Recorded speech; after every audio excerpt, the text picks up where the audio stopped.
Good afternoon / evening Fleece Force. It's been a sensational Sunday today, going over Teesdale, over the Durhamdales to get park type Cheviot tup lambs to put on my Cheviot, the Wool Mills Cheviot ewes. I didn't keep the Cheviot ewe lambs of this year's crop simply because next year I don't want to lamb any hogs. I'm quite happy with the late 20s flock at the minute before I grow. Next year will be the year to keep everything back and add more on. I just want to get things right next year as far as I possibly can, and that means not adding hogs to lamb and treat everything as one flock, just to keep things mega simple. If you're a busy person and that's what you want to do, the best thing to do is not get too many animals, and also be careful about your choice. I ceased the blue-faced Leicester journey. The blue-faced Leicesters need a lot more care. And I wouldn't mind that so much, but because I am experienced with looking after animals and herd and flock animals in particular. But I really think it's wise if they are, for example, that you've got to watch them with the cold, especially in lambing. You know, they need extra things. They need warmth. They need the heat lamps. They need, they just need constant supervision. Where these girls usually get on with it, even though obviously it is around the clock checking time. But last year the lambs literally shot out. I'm not saying that that's going to happen this year, but it's likely to be. Anyway, getting the tups ready. I just want to quickly take you through. Last month these were all wormed. Blanket worm, ivermectin based wormer. We don't get worm burdens here, but never say never. I could go down the route of egg count, but I just decided let's just do a blanket wormer, check everything over, and they're looking absolutely brilliant. They're in great shape, really good shape, good form, and they're ready. They're ready for tupping. I also did a round of dissect. I thought Crovect wasn't really long lasting enough for this. For here, dissect much better this year. Only two very minor starts of fly strike when I knew it was time to do it, to respray, reapply. Anyway, it's time to do the tups now. This is really important. So for the tups, some people add Raddle. This brand is Raddle. It says Raddle, but I know that it's not too long lasting. And the reason is that wool on those sheep is absolutely beautiful. It's sold out in a week. So I don't want long-lasting Raddle. All I need to know in a small flock is have the tups covered the ewes, have the tups covered the ewes.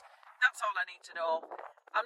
I'm not really bothered about scanning. I've got 4 tups in there. If one doesn't work, it's likely that the other one will. I don't need different colours because they will all be round the ewes, and if she's not in lamb, she's going to be ovulating. Usually she's going to show signs of ovulating, and just let nature take its course. It's worked very, very well for the past 4 years, I would say. 3 years, 4 years, can't remember how long I've started this flock actually, but it's worked very well. When things get bigger, yes, you can start categorising, but if you want to just keep things simple. Anyway, so this is something that is really easy. It'll just wear off over time. So by the time next shearing comes around, I won't have a load of Raddle on everything. And so you just get a little bit of vegetable oil. This is out of date vegetable oil, and it's for 4. So I'm just gonna put a bit more in. Just put that in. You don't need to measure it. It's got no dosage instructions. I'm just gonna open that. So it's this powder here. Gonna put that in there, and it wants to be quite thin, so it wants to be a fairly thick paste. Just wipe my hand on the grass. It's fine. It's only a bit of dye, and it's just like a little bit of dye. Just going to carefully pour this. It's very difficult to do it with one hand. Try again. That in. It's very fine powder. It's a little bit like, I suppose, cooking and mixing corn flour on. And this will just sort of stay on for, I would say it stays on for a couple of weeks. And within that time, the first 3 weeks, you can sort of see what's being tucked, and then it's when things start to change and get wet that then the paint, as it were, starts starts to drop off.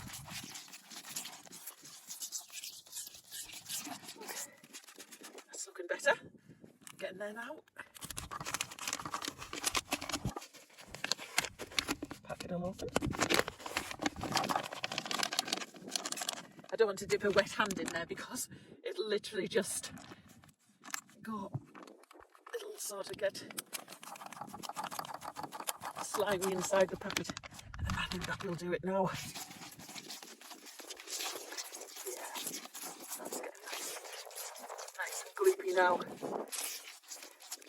And that'll stick onto the wool, and then away they go.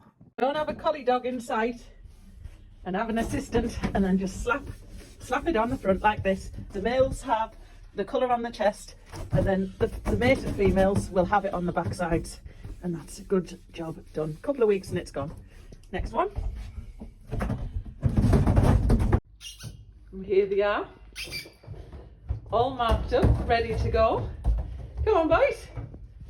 There he is on the chest there, so that when they jump on to serve the females, she gets a dot and a bump, and then you know that these guys are working.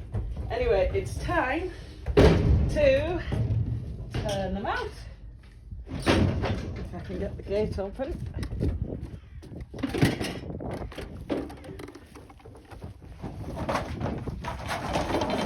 Whee!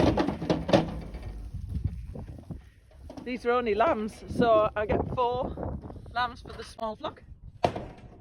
Don't worry, they'll be in soon again for dagging, so I'll get that crust off the back sides. But let's get started. So it's the 2nd of November now. We'll be looking for them from the 1st of April, maybe a couple of days before, just in case gestation is a little bit shorter. So they've never served a flock before, but they'll just naturally join it as sheep. They might get the idea straight away, or it might take them a few days, but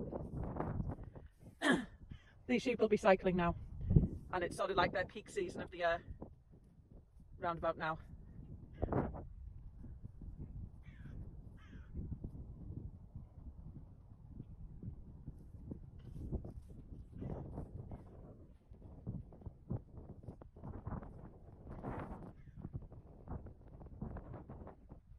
There they are.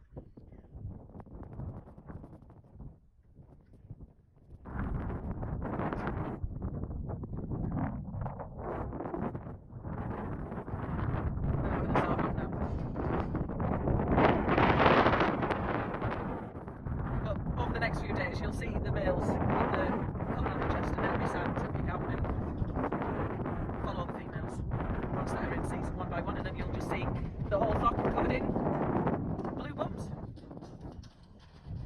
There's the new tups at the front,